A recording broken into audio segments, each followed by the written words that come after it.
Hello everyone, this is Milkara Vlogs. Welcome back to my video. So आज भने चाहिँ हामी सिलगढी जाँदैछु यो हल्का पानीमा हुँदैछ ए रोड चाहिँ अब हामी माथि निस्किने नि त सर्टकट जाने दादा यहाँ हुनुहुन्छ अन्त हामी सर्भिस गाडीमा गएको हैन हिँडेर डेलीको डेली हिँडाइ छ हो हत्तु भइरहेछ हिजो पनि कोर्सियाङ गएको हैन सारैमा मिलिरहेको रहेछ त वेदर चाहिँ यस्तो छ आजको यहाँनिर अङ्कलहरू पनि जानुहुँदो रहेछ दोकान हो यहाँनिर लु हेलो भनिदिनुहोस् न सबैजनाले हामी चाहिँ सिलगढी जाँदै गरेको है हुन्छ हुन्छ हामीलाई पनि साह्रै पर्छ हिँड्नु सिँढी गाइस हामी चाहिँ फाइनली आइपुगिसकेको छु हो हामी चाहिँ कहाँको भन्दाखेरि टिभीएस होइन पानी आयो पानी हामी चाहिँ टिभीएस आएको किनभने स्कुटी निकाल्नुको लागि आएको हामी चाहिँ आज जाँदैछु हामी चाहिँ आइपुगिसकेको छु अहिले हो अहिले चाहिँ हामी फाइनली यहाँ टिभीएस सोरुम आइपुगिसक्यो होइन अन्त हामी चाहिँ यहाँ किन आएको थियौँ भन्दा चाहिँ हामी चाहिँ अस्ति स्कुटी बुकिङ गरिरहेको थियौँ अन्त अस्ति चाहिँ अहिले चाहिँ पुरा नयाँ सिस्टम आएको रहेछ नि त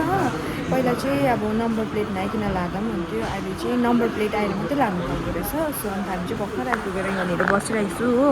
दादा यहाँ छ अन्त अलिकति टाइम लाग्छ भन्नुभयो नि त दादा हेलो अन्त चाहिँ अलिकति टाइम लाग्छ भन्नुभयो सो त्यही भएर हामी चाहिँ अब वेटिङ गरिरहेको छु हो अन्त आज चाहिँ हो 18 तारिक होइन हाम्रो चाहिँ 15, 16 र 20मा डेट थियो अनि फेरि हाम्रो चाहिँ इमर्जेन्सी नै अब निकाल्नु पऱ्यो भनौँ न अन्त फेरि उतानिर हाम्रो सुतक पनि पर्नु हुँदैछ सुतक पऱ्यो भने चाहिँ फेरि निकाल्नु हुँदैन अरे नि त अन्त पूजाहरू त गर्नु हुँदैन प्लस निकाल्नु पनि हुँदैन अरे सुतक पऱ्यो भने चाहिँ हो त्यही भएर चाहिँ अन्त फेरि आज हामीले बाजेलाई हेरी माग्यो होइन बाजेले भन्नुभयो आज एकदम राम्रो रहेछ निकाल्नु भन्नुभयो नि त सो त्यही भएर चाहिँ आज फेरि हामी चाहिँ आइरहेको छु निकाल्नुको लागि ओके तपाईँहरूलाई म अहिले सबै डिटेल्स दिएर भन्नेछु ल म चाहिँ यहाँनिर बसिरहेको छु हो आन्टीले मलाई पानी पनि दिनुभएको छ यहाँनिर अन्त दादा चाहिँ बाहिरनिर जानुभएको छ फेरि हाम्रो चाहिँ यहाँनिर स्कुटीमा पलिस र गार्ड लगाउनु पर्ने थियो होइन सो त्यही भएर चाहिँ यहाँनिर पलिस गर्दै थियो त्यसको बादमा हामीले गार्ड पनि लगाएँ होइन यस्तो डरलाग्दो महँगो हुँदो रहेछ म चाहिँ छक्कै परेँ हो गार्ड र पलिस लगाएको मात्रै मलाई चाहिँ एकदम अब न्यू ब्रान्ड निकाल्दाखेरि त एकदम फ्रीमै दिनु नि जस्तो भएको थियो होइन तर त्यस्तो चाहिँ हुँदैन रहेछ हो आफै लगाउनु पर्यो करने से आपको 5 बार आप डॉक्टर को असिस्टेंस ले सकते हैं ये हो गया आपका 15 लाख का बॉडी इंश्योरेंस जिसमें नॉमिनी रखे आपने तेरो बाजे यहाँनिर चाहिँ दादा हुनुहुन्छ हो दादाले चाहिँ आज मेरो गाँठ लगाएको र पलिस गरेको पैसा दिनु आएको भएको छ है दादा दिनुहुन्छ भन्नु न छिटो राम्रोसँगले मेरो बुढीको फाइनल्ली ड्रिम्स आज पुरा हुँदैछ र हामी चाहिँ यहाँबाट निक्लिनुको लागि चाहिँ सबै डकुमेन्ट्सहरू रेडी भइसक्यो तर बाहिर अलिकति मौसमले गर्दा चाहिँ अलिकति बसिरहनु परिरहेको थ्याङ्क यू के भन्नु छ अरू भन्नु न छिटो साह्रो छ कि निकालिसकेको पनि टच गरिसकेको पनि पहिला घर काटेको चाहिँ हेर्नुहोस् न गाइस त्यहाँनिर गार्ड लगाएको पलिस लगाएको पैसा दिनु न भनेको कि मान्दैन सबै मै दिनु अरे अलिकति त यत्रो गरेँ भनेर खुसी भएर त त्यति त तपाईँले दिनु सक्नु पनि त हुन्छ दुईपल्ट जिपे खोलिसक्यो तर पैसा हाल्ने कुरा चाहिँ गर्दैन यत्रो यहाँनिर तिरेको त सकेन मेरो छैन एउटा पनि छैन अब निक्लिसक्दैन छिटो गरेर फेरि पानी आउँछ तपाईँ पे गरिदिनु न गएर मेरोमा क्यास पनि छैन मेरो अनलाइन गर्छु म क्युआर कोड पठाइदिन्छु त्यहाँ होला अरे बाफ्रे होइन तपाईँले मलाई भरोसा नगर्नु भएको आफ्नो बुढीमाथि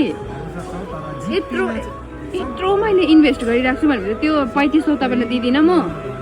जिपेमा चाहिँ भरोसा हुँदैन जिपेको चाहिँ भरै हुँदैन नि त गार्ड लाउने मलाई केही जरुरतै छैन गार्ड सुन्नु न अन्त डन तपाईँले मलाई अब म त्यस्तो पर्फेक्ट त छुइनँ अब तपाईँले मलाई सिकाउनु त पर्यो अनिखेरि सिकाइसकेर बादमा म एक्सपिरियन्स हुन्छ आफै कुदाउँछु त्यसको बादमा तपाईँले मेरो स्कुटी कुदाउनु पाएन ए त्यहाँनिर भिडियोमा अगर तपाईँले कुदायो भने तपाईँले मलाई 50% दिनु पऱ्यो मेरो क्यास मैले जसरी यहाँनिर क्यास दिएको छु तपाईँले मलाई 50% त्यसरी क्यास दिनु पऱ्यो अरे हेर्नुहोस् है गाइस मैले नि मेरो बुढालाई नि अब म उसको लागि यति राम्रो छु होइन यहाँ हेर्नु न बाइक बेच स्कुटी किने पैसा पनि म तिमीलाई डल्लै दिन्छु बाइक नयाँ बाइक हिमालयन किन न इनफिल्ड भनेको मान्दैन के भन्नु अब मैले तपाईँलाई यस्तो अफर दिएको हो कि होइन भन्नु त मेरो त्यो जे बाइकको रुपमा ठिक छ म एकदम खुसी छु उसलाई चाहिँ त्यही बाइक मन परेको अरे मलाई चाहिँ त्यसमा एकदम अनकम्फर्टेबल हुन्छ नि त बस्नुहरू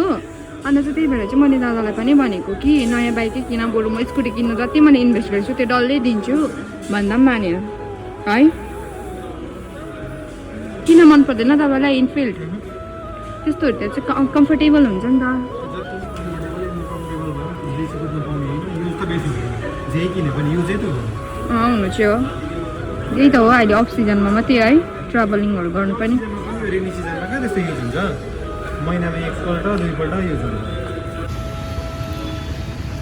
हामीले स्कुटी निकालेर गएको होइन जस्ट हाम्रो भइसक्यो फोटोहरू पनि खिच्यो हो दादाले चाहिँ यहाँ अरेन्ज गर्नुहुँदैछ सामानहरू अन्त यहाँनिर चाहिँ हाम्रो चाहिँ विशालको छेउको टिभीएस हो यो चाहिँ हो यहाँदेखि लिएको हामीले गिफ्ट पनि पायो होइन यो हेलमेट अन्त यो चाहिँ अलिकति हामीलाई यहाँनिर मिलाउनु अप्ठ्यारो भयो नि त सो त्यही भएर चाहिँ हामी त्यसलाई अनबक्सिङ गरेर चाहिँ अब साइडमा हालेर लाने कि त लगाउनुको लागि चाहिँ हामीले दुइटा अलरेडी ब्यागमा लिएर राखेन यहाँनिर अब चाहिँ हामी चाहिँ अनि गाइस नयाँ स्कुटीमा चाहिँ अब हामी यहाँनिर रेनकोट लगाएर जाने अवस्था हुँदैछ हो रेनकोट जानु आँटेको छ चाहिँ हेर्नु न ननस्टप पानी आएकै छ चाहिँ अब यहाँबाट निस्केको फाइनली हो अघिदेखि निस्केको भनेको अन्त रेनकोट लाउँदा के लाउँदा अन्त यो चाहिँ मैले फर्स्ट नयाँ हेलमेट पनि ओपनिङ गरिदिइहालेको छु हो यस्तो लगाएर चाहिँ अब हामी गएको ल गाइस अहिले यहाँनिर पेट्रोल हाल्यो होइन अन्त यहाँनिर चाहिँ हाम्रो स्कुटी चाहिँ वाउ मेरो स्कुटी अन्त चाहिँ यहाँनिर जरुरत चाहिँ सिफ्ट भएछ जरुरत त्यो पर थिएन जरुरत फेरि अहिले चाहिँ यहाँनिर उयो भएको रहेछ नि त सरेको रहेछ नि त